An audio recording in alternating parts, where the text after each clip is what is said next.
জায়গায় কাজ করেছি। আমাদের টেকনিশিয়ান স্কিলের ইজ এক্সেলেন্ট, আমাদের ডিরেক্টর, আমাদের অ্যাক্টার্স, আমাদের ইনফ্রাস্ট্রাকচার এখন এই মুহূর্তে আপনারা জানেন যে সুজিত সরকারের মতো ডিরেক্টর, সুজয় ঘোষের মতো ডিরেক্টররা কলকাতায় এসে পোস্ট প্রোডাকশন করে। কেন করে? কারণ আমাদের সেই ইনফ্রাস্ট্রাকচারটা তৈরি হয়েছে, কিন্তু তৈরি হওয়ার পর তো গ্রো হতে হবে। একটা যদি হয়ে থাকে আমরা চাইবো তাহলে 5টা। সো যেখানে আমাদের এত সুন্দরভাবে একটা স্টুডিও তৈরি হয়ে গেছে, টেকনিশিয়ান স্টুডিও এত সুন্দর করে ডেভেলপ করে গেছে, সেখানে আমরা কেন নিজেদের এই কিছু কিছু ছোট ছোট জিনিস নিয়ে কাজটা বন্ধ করছি? কাজটা কাজের প্রয়োজন। হ্যাঁ, অনেকেই ভাববেন যে আজকে পরিচালকরা তো যেখানে দাঁড়িয়ে আছে এটা তো কাজের জন্য না, এটা তো তাদের সম্মান। একজন পরিচালক সেটে যাওয়া মানে আমরা উঠে দাঁড়াই, সে আমার থেকে বয়সে ছোট হলেও আমি ফ্লোর ছেড়ে আজও যাই না যদি না আমার ডিরেক্টর পারমিশন দেয়। আমি অনেক করে আমি একটু যাবো রে, তুমি প্যানিক করো। এটা ডিরেক্টরের সম্মান, এটা প্রাপ্য সম্মান। এই সম্মানটা তো আমাদেরই দায়িত্ব সবাইকে দেবে, এবং সেই সম্মানটা পায় তারা লেফট আউট ফিল করছেন কেন? তারা লেফট আউট ফিল করবেন কেন? এটা আমাদের দায়িত্ব, তারা যাতে লেফট আউট ফিল না করেন। End of the day director is a very respectable একটা পজিশন। তাদেরকে সেই জায়গাটা দিয়ে কাজটা করা, আই থিঙ্ক যেটা শুভ একটু আগে বললেন যে আমরা কাজ এরা যারা দাঁড়িয়ে আছেন এখানে কেউ কাজ বন্ধ করার জায়গায় দাঁড়িয়ে সবাই না ইমোশনালি হয়ে গেছে। আমি যেটা বুঝতে পারছি সবার সাথে কথা বলে, সবাই ইমোশনালি হয়ে গেছে, এবং সেটা না একদিনের ঘটনা, বহুদিনের ঘটনা জমতে এই জায়গায়। I think we should set নিজেদের মধ্যে কাজের মতন চলুক। যে জায়গাগুলো আমাদের সমস্যা আছে সেগুলো অ্যাড্রেস করা দরকার, সেগুলো দরকার হলে রিজিড না, সবার কথা শুনে যেটা ঠিক হওয়া উচিত সেটা ঠিক পথে চললেই আমাদের মনে হয় সমস্যা। আরেকটা কথা আমি বলতে চাই, আমাদের পশ্চিমবঙ্গে আমরা বিভাগে বিশ্বাস করি না, ফলে আমাদের ছোট্ট ইন্ডাস্ট্রি সেখানে কেন বিভাজন হবে?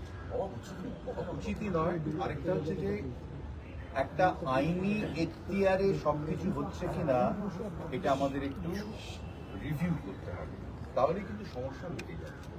এমন কিছু সমস্যা নয়, এটা কিন্তু কোনো পক্ষ নেই। এই যদি মনে করো ও পক্ষ এ পক্ষ, তা নয়, সবাই আমরা এক। কিছু কিছু যেটা বুম্বা বললো, একটা সেন্টিমেন্টাল ইস্যু থাকে, কারণ কিছু সবাই তো শিল্পীদের একটা সেন্টিমেন্ট থাকে, সেটাকে কাটিয়ে ওঠা খুব কঠিন নয়। এবং সমস্ত টেকনিশিয়ানস, সমস্ত শিল্পী, পরিচালক যারা রয়েছেন, সঙ্গীতের লোকেরা সকলেই কিন্তু একই সুরে বাঁধা। এই সুরটাকে আমাদের ঠিকমতো সা লাগাতে হবে। না, আমি একটা জিনিস দায়িত্ব নিয়ে বলছি, এখানে অনেককে দেখা যাচ্ছে না। আমি নিজে এদের প্রায় অধিকাংশ পরিচালকের সাথে কাজ করছি আজ থেকে না, অনেক ছোটবেলা থেকে। বিশ্বাস করুন তারা লাঞ্চ ব্রেকে নিজেদের খাবারটা নেয় না, নিজেদের খাবারের প্লেটটা নেয় না, দিয়ে আগে জিজ্ঞেস করে এই তোরা খেয়েছিস তো, তোরা খেয়েছিস তো, খাবার গেছে তো, এই আমার তাড়াতাড়ি রোল করবো, কিংবা থেকে ছাড়তে হবে, তাড়াতাড়ি খা। This is the relation of a director and technicians and actor.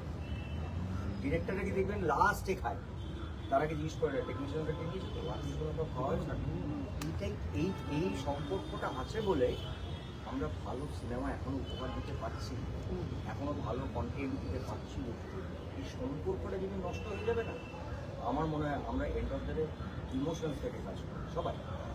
এবং একজন সেটে যে আমার টেকনিশিয়ান বন্ধু থাকেন, সে জানে এই লোকটা এখন চা বা জল দরকার, সে চট করে যে জলটা দেয়, সেটাও খুব ইম্পর্টেন্ট। যে কারণে আমি বারবার বলি যে এই জায়গাগুলোকে না চেদাচেদি রাগারাগি না করে, যেখানে যেটা প্রবলেম হচ্ছে ক্র্যাশ আউট করি। কাজ খুব ইম্পর্টেন্টলি প্রত্যেকের যোগ্য সম্মান, সেটা প্রত্যেকটা মানুষ আমাদের ফ্লোরে যারা থাকে everybody is important, equally important. আমরা বলি আমাদের ছবিটা কি চলছে, আমরা বলি না যে আমার ছবিটা কি চলছে।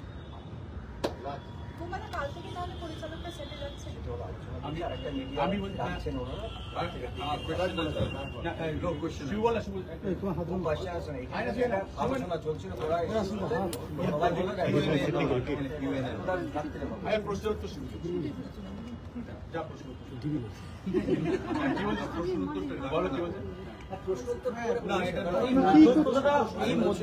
হবে কিভাবে, মানে এটা প্রেস মিট নয়, আমরা মিলিত হয়েছি, আপনারা এসেছেন, আমাদের বক্তব্য রাখলাম। সিরিয়ালগুলো তো বন্ধ, প্রায় প্রযোজকরা আপনাদের সঙ্গে এসছে, সেক্ষেত্রে না, আমার মনে হয় যেটা দাদা বলেছেন আর প্রশ্ন উত্তরটা না রেখে আমরা আমাদের বক্তব্য রাখবো আর আমি কিছু আমি বক্তব্য আছে। আমার মনে হয় যে সবাই যা বলার বলেছে এবং আমাদের ভিতরে কি চলছে সবাই শুনতে পেয়েছে। আমি একটা কথাই বলবো যে আজকে 4টার সময় মোস্ট প্রবলি আমাদের টেকনিশিয়ান বন্ধুদের একটা মিটিং আছে। তো আমি সেখানে ওদেরকে যেটা শিবু বলছিল আমিও হাত জোর করে বলছি যে আপনারা বিবেচনা করুন এবং আপনারা ভাবুন যে কালকে থেকে কি করে কাজ শুরু করা যায়। ভালোবাসার মানুষ হ্যাঁ, আপনারা সবাই প্রত্যেকে আমাদের খুব কাছের মানুষ। আপনারা ছাড়া আমরা ফ্লোরে গিয়ে কিছু করতে পারবো না, আর আমরা ছাড়া আপনারাও ফ্লোরে গিয়ে কিছু করতে পারবেন না। সো আমি সবার কাছে অনুরোধ করব যে ইগো ছেড়ে দিন। আমাদের যদি ইগো থাকে আমরা ছেড়ে দিই, আপনাদের ইগো আপনারা ছেড়ে দিন। আমরা একটা সুন্দর পলিসি করে আমরা যাতে আগামী দিন ইন্ডাস্ট্রিটাকে বড় করতে পারি এবং প্রচুর ইনভেস্টমেন্ট নিয়ে আসতে পারি, সেই দিকে আমরা যেন একটু কনসেন্ট্রেট করি। রাদার ছোটখাটো কি হলো, কে কোথায় গেল, কাকে কি কতটা পানিশমেন্ট দেওয়া হবে, কাকে কতটা পানিশমেন্ট দেওয়া হলো, এইসব ব্যাপারে কনসেন্ট্রেট না করে আমার মনে হয়। আচ্ছা, আজকে আমরা ঠিক আমরা এক্সপেক্ট করছি যে সমস্যার সমাধান হবে, তাই আমরা 8:30টার সময় একটা প্রেস মিট করবো টেকনিশিয়ান। আচ্ছা, 8টার সময় আমরা টেকনিশিয়ান স্টুডিওতে একটা প্রেস মিট করবো আর কি সবাই।